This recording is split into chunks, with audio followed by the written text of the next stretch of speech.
Queridos irmãos, boa noite.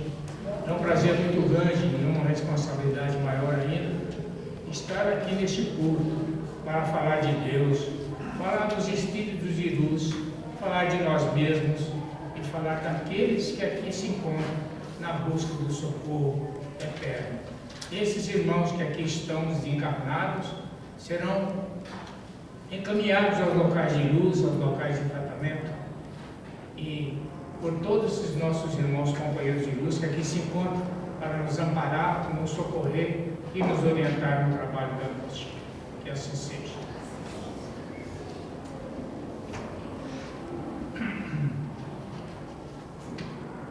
Hoje iremos falar do capítulo 18 do Evangelho segundo o Espiritismo, e muitos serão chamados e poucos serão os escolhidos. A porta estreita. Vamos ler a matéria de hoje. Entrai pela porta estreita, pois a porta da perdição é larga e o caminho que a ela conduz é espaçoso, e há muitos que por ela entram. Como a porta da vida é pequena, como o caminho que a ela conduz é estreito, e como há poucos que a encontram. Mateus 7, 13 e 14. Alguém da multidão lhe perguntou: Senhor, são poucos que se salvam? Ele respondeu: Fazei esforços para entrar pela porta estreita, pois vos asseguro que muitos procurarão por ela entrar e não poderão. E quando o pai de família tiver entrado e tiver fechado a porta, e que os que estando do lado de fora começares a bater na porta dizendo: Senhor, abre-nos. Ele vos responderá: Eu não sei de onde sois.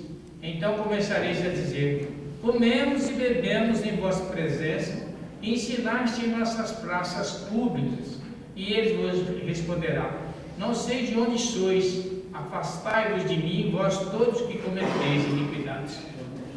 Então haverá choros e ranger de dentes, quando vires que Abraão, Isaque, Jacó e todos os profetas estarão no reino de Deus, e que vós outros ficareis excluídos.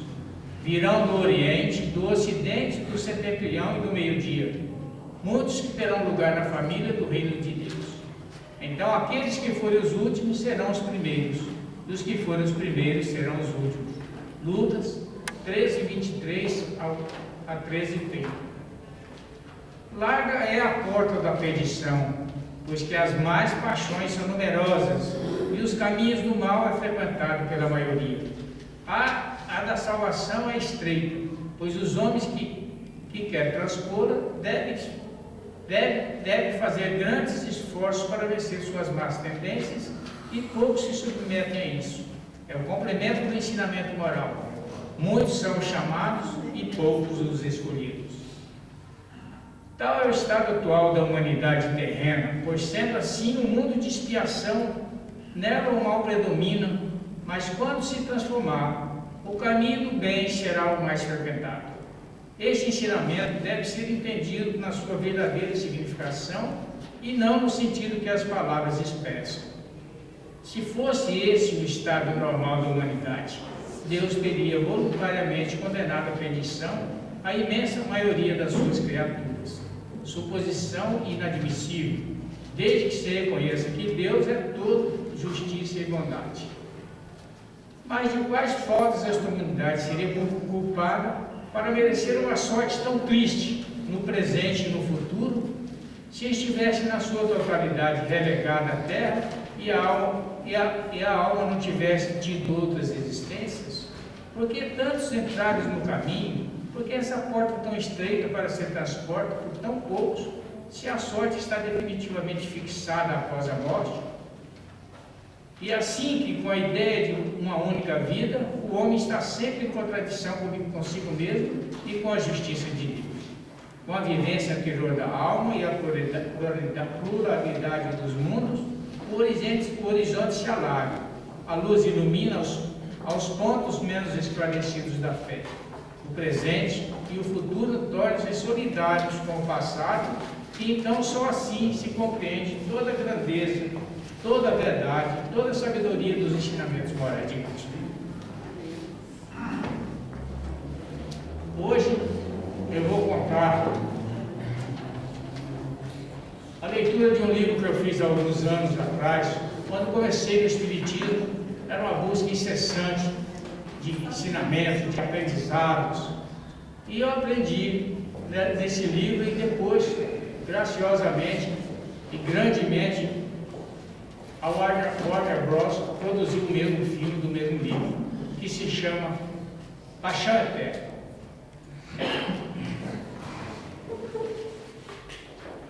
Esse filme, ele começa com a narrativa da seguinte maneira: uma grande rodovia dos Estados Unidos tem um entroncamento onde existe um lago maravilhoso em que todos os motoristas, viajantes que por ali passam, param para tomar um café da manhã, para tomar um lanche, para ver a beleza natural do local, que é um lago muito grande, cheio de plantas frutíferas, cavalos para se passear, brinquedotecas e vários passeios de barcos. E ali, a 5 quilômetros desse lago, mora um sitiante chamado Peter, que mora sozinho com seus pais e é vendedor na cidade pequena que chama-se Mayflower. E um belo dia, Peter se levanta para ir para o trabalho e ao chegar ao lago, uma senhora dirigindo um veículo dentro do lago com 2 crianças. E todo mundo olhando e ninguém fazia nada. E ele tirou a sua camisa, o seu sapato e pulou no lago. E salvou as 2 crianças. E quando ele voltou salvando a senhora, ele desencarnou. Desencarnou e todo mundo elogiando o Peter, que era uma pessoa conhecida naquele local. E ele atravessa os limites do material com o espiritual e volta à pátria de onde ele veio. E ali ele desconhecia qualquer tipo de religião, nunca havia praticado nenhum tipo de religião, porém era uma pessoa que era temente a Deus, ele confiava em Deus, e ali ele começa a aprender as coisas. Quando ele chega lá, é o aniversário dele, que era o dia 25 de dezembro. E quando ele chega num determinado local de estudos, ele vê o bolo que ele mais gostava, um pudim de leite condensado, preparado pela sua tia, que tem um nome aqui, que chama Mary. Então a tia Mary, e ele vê a tia Mary, e ele acha estranho, né? Porque a tia Mary já desencarnou há algum tempo, né? Era minha madrinha, e sabe muito bem que eu gosto desse pudim. Aí continua a festa, e lá também encontra um amigo, né? E estudava junto com ele, que era o Roger, um colega de escola. E ele nota também que o Roger ele estudava comigo, teve um problema de pneumonia e desencarnou também. E ele aos poucos vai se relembrando e se conscientizando de que ele desencarnou. O que acontece? Passaram-se algum tempo, em sono profundo, depois dessa festa, dessa comemoração, desse encontro com a família, ele entra num grupo de estudos que é do Ministério da Reencarnação. Um grupo que tinha como responsável Matthew, ou Matt, né? E o que acontece? O Matt era uma pessoa extremamente dedicada à doutrina, ao encontro desses jovens que transpuseram facilmente o umbral. E ali ele conhece Lucy, uma estudante também do outro lado, que havia sucumbido no incêndio de uma escola no mesmo dia que Peter. E ganhou também uma vaga no Ministério da Reencarnação. E ali estudava-se todos os meios de reencarnação. E ali ficaram durante mais ou menos 2 anos. E o que acontece? Num belo dia, Lucy e Peter se tornam muito amigos e se apaixonam um pelo outro. E no belo dia, o Peter chega na sala de estudos e não encontra Lucy. E ele fica desesperado e procura Matthew. Matthew, o que aconteceu com o Lucy? E o Matthew não queria revelar a ele o que tinha acontecido. E diante da insistência, a súplica de Peter, ele acaba contando. Lucy reencarnou. Aí Peter entra em desespero. Eu também quero reencarnar. Eu também quero reencarnar e encontrar a minha paixão, minha vida, o meu amor, que é a Lucy. Então, Matthew diz para ele: você ainda não está na hora. Você não está na hora. Se você reencarnar agora, você vai passar por um mundo, você vai sofrer muito.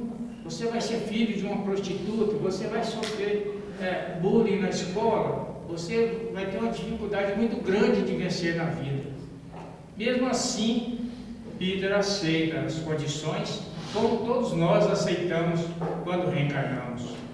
Como diz Francisco Cândido Xavier, no seu grande livro que ele escreveu para todos os seres humanos, ele fala: você reclama da vida por quê? Você tem a vida que escolheste, escolheu seu pai, escolheu sua mãe, escolheu o modo de vida operante que você teria aqui na Terra e as dificuldades que você passaria e as obrigações que você teria de cumprir. Então você não tem o que reclamar, tudo que você passa foi você que escolheu. E assim sendo, Peter retorna à Terra. Retorna à Terra, filho de uma prostituta que vendia o seu corpo dia e noite, um monte de clientes, de fregueses, morava num cubículo e sofria os mais variados tipos de bullying na escola, né? O filho da prostituta e tudo mais, essas palavras lindas que as pessoas que praticam bullying fazem. E ele chega aos 15 anos de idade e vai morar na mesma cidade que ele vivia, que é Mayflower. E um belo dia, ele está em frente a uma loja de instrumentos de som, né? Ele fica admirando um saxofone. Um dos desejos dele era ser um saxofonista e, com isso, fazer várias apresentações e facilitar o seu encontro com Lucy. E o que acontece? Aparecem os pais dele, já idosos, e fala assim: moça, olha minha velha, esse rapaz é igualzinho ao nosso filho. Aí ele fica sem saída e numa memória remota dele ele lembra daquelas pessoas vagamente. E o que acontece? A mãe, muito chorosa, fala para o marido: amor, vamos dar esse saxofone para ele. Aí ele pega todas as suas economias e vai lá e paga o saxofone para o dono da loja. Peter consegue uma bolsa de estudo na escola de música, primeiro de uma igreja, e se torna um grande saxofonista. O que acontece? Nos vários concertos ele procura desesperadamente por Lucy. E os dias vão correndo celeremente e ele em desespero, porque na data em que ele reencarnou, Matthew disse a ele: você terá 21 anos para encontrar Lucy. E no dia 24 de dezembro, ao meio-dia, esse prazo vai se encerrar. E se você não encontrar com Lucy, você nunca mais a encontrará. E ele, cada dia, ele está mais preocupado com essa data. E cada dia parece que o tempo voa, as coisas acontecem de maneira inesperada e os dias voam um atrás do outro. O que acontece? Um belo dia, ele fica sabendo que Lucy casou-se com um conde, que era o conde de Mayflower. E não vivia bem sentimentalmente com essa pessoa, era muito infeliz, porque ele gostava de orgias, de passeios, de mulheres, e aquela vida desregrada que ele tinha. E um dia, o conde de Mayflower vai para a caça da raposa, que é uma caça tradicional que existe nos Estados Unidos. E de repente, numa moita, sai um urso e ataca o conde de Mayflower, trazendo-lhe a morte. Dessa maneira, Lucy passa a viver ainda mais preocupada e mais pensante em toda a sua vida pregressa e começa a ter lembranças de uma vida que ela teve em uma outra encarnação. E Peter, quando chega no dia 24 de dezembro, ele vai até a cidade, o centro da cidade, onde havia uma pregação de um pastor. E ele chega e fala: por onde andamos a porta é estreita, mas aqueles a quem Deus abençoa encontrará a porta. A porta estreita se tornará larga e o seu caminho será reto. E aqueles que creem em mim, fechem os seus olhos e mentalizem o seu maior desejo. E já está se aproximando do meio-dia. E Peter fecha os seus olhos naquela fé, naquela súplica de encontrar a Lucy. Ele pede a Deus com o fundo da sua alma, com o fundo do seu coração. E o pastor diz o seguinte: aqueles que creem em mim não serão abandonados. Abra os seus olhos e encontre aquilo que você quer. E ele está em frente de uma faixa de pedestre, e quando ele olha do outro lado, lá está Lucy. Aí o relógio badala meio-dia e eles se abraçam.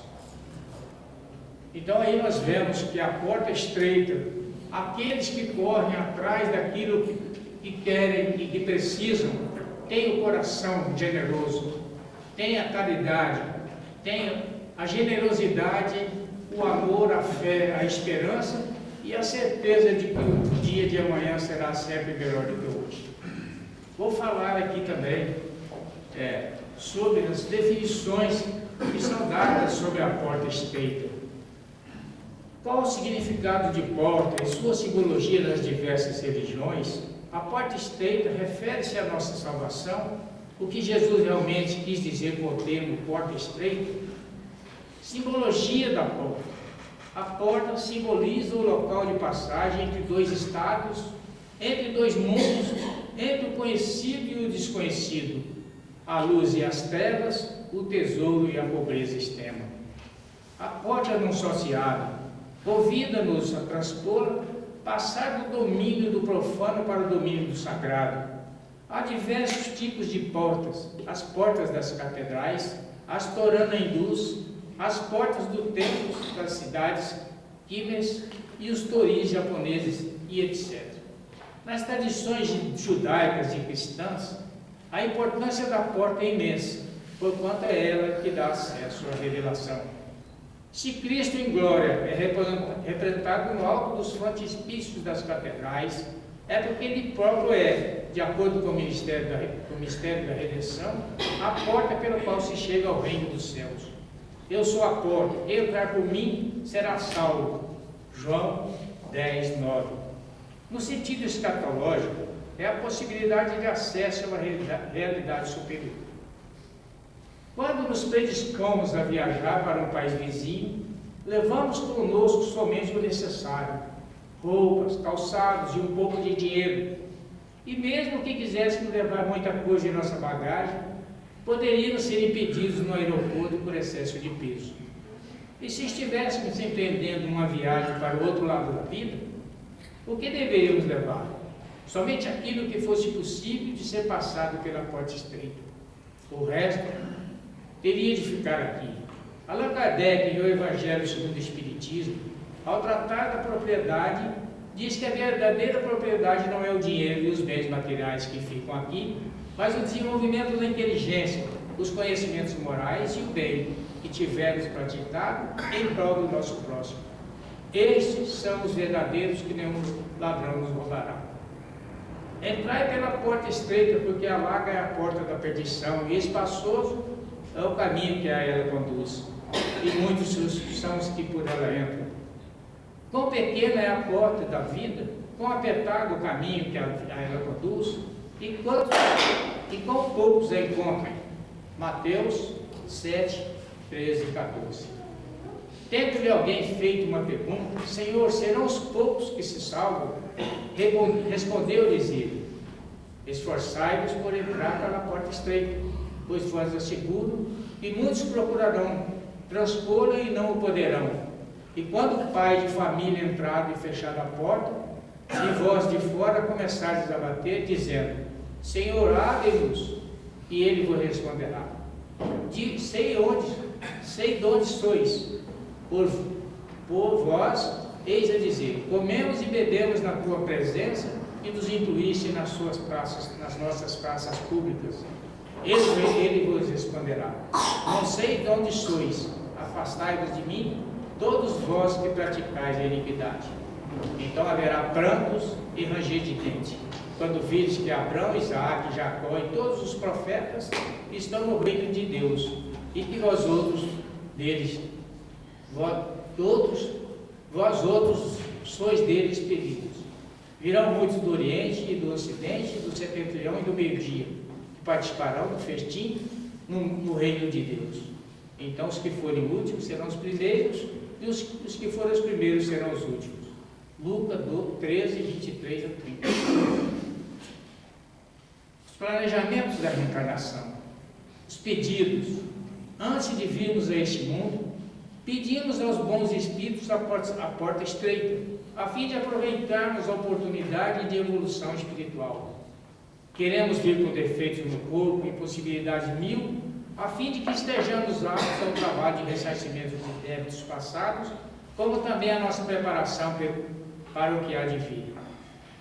E aqui tem um comentário muito interessante de Emmanuel. O Espírito assim se expressa, segundo Emmanuel: reconhece a necessidade do sofrimento purificador, anseia pelo sacrifício que redime, exalta o obstáculo que ensina, compreende a dificuldade que enriquece a mente e não pede outra coisa que não seja a lição, nem espera senão a luz do entendimento que elevará nos caminhos infinitos. Chico Xavier, 1972, no capítulo 20.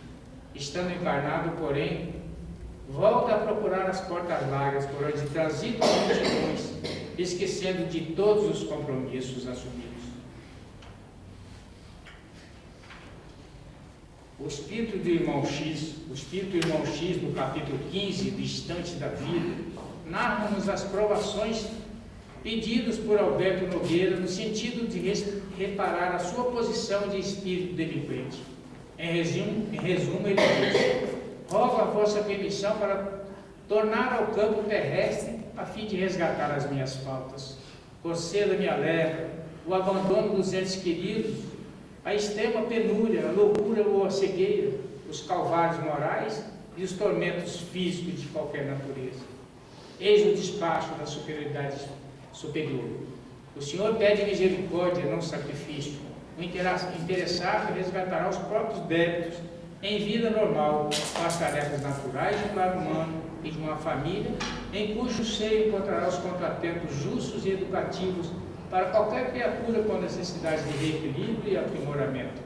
Mas, por mercê do Senhor, será médium espírita com a obrigação de dar pelo menos 8 horas de serviço gratuito por semana em favor dos necessitados da terra, consolando-os e instruindo-os na condição de instrumento dos bons espíritos que operam a transformação do mundo, em nome de nosso Senhor Jesus Cristo.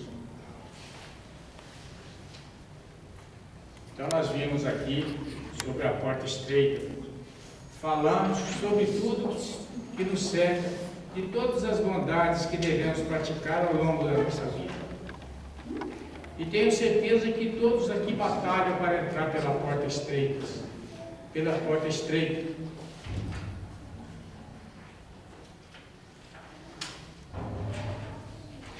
E eu penso assim: todos os dias eu me preparo para entrar pela porta estreita.